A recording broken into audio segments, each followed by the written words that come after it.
The story of Marvel Studios is a fascinating one, and the more we learn, the more we understand that had they taken one misstep in those early few years, Marvel Studios would not exist today. Instead, things would have been all over the board and the characters would have been sold off to different companies, and different properties would still be locked down with different owners, such as Fox or Sony. So let's talk about how Marvel Studios almost lost all of the MCU characters that were in development at the time. Because if the first wave of films didn't work, they would owe nothing.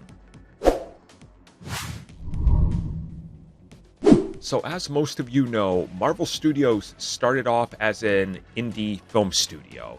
By all technicality, that's exactly what they were. They were an independent film company. They were an independent film studio, securing releases, securing contracts, trying to get money together to build their own little house of films. That's really what it was. When Disney bought them, this made them big.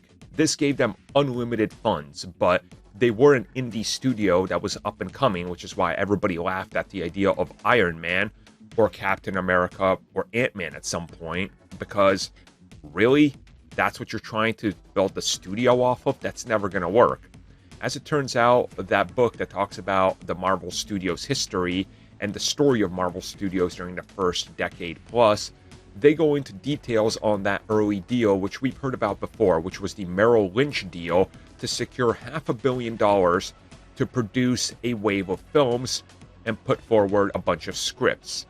Now, what we learned is that every script that was currently in development at the time and character that was being looked at as a property was locked into this, and they would have to put these films out and make a pretty substantial amount of profit, get good reviews, and also be able to show that they can maintain and pay back this giant sum of money that they borrowed and also still be in the profit range, which again, at the time, was insane to think about, to make $500 million in pure profit off of a few characters that only the most hardcore comic book fans would know. As part of that contract, we actually learned that had Marvel Studios taken a misstep and failed, things would have been pretty dire, because 10 plus characters were all locked up in contracts that if one of these things fell through and they didn't bring the money back to the original investors, again, the Merrill Lynch company, Marvel Studios was out. Marvel would have to sell off each one of these characters. That includes the likes of Iron Man, Captain America, Thor, Black Widow, Iron Fist, Luke Cage, The Runaways, Kazar, Ant-Man, Doctor Strange, Nick Fury, all of S.H.I.E.L.D., the Power Pack. They were all ready to be auctioned off to other studios.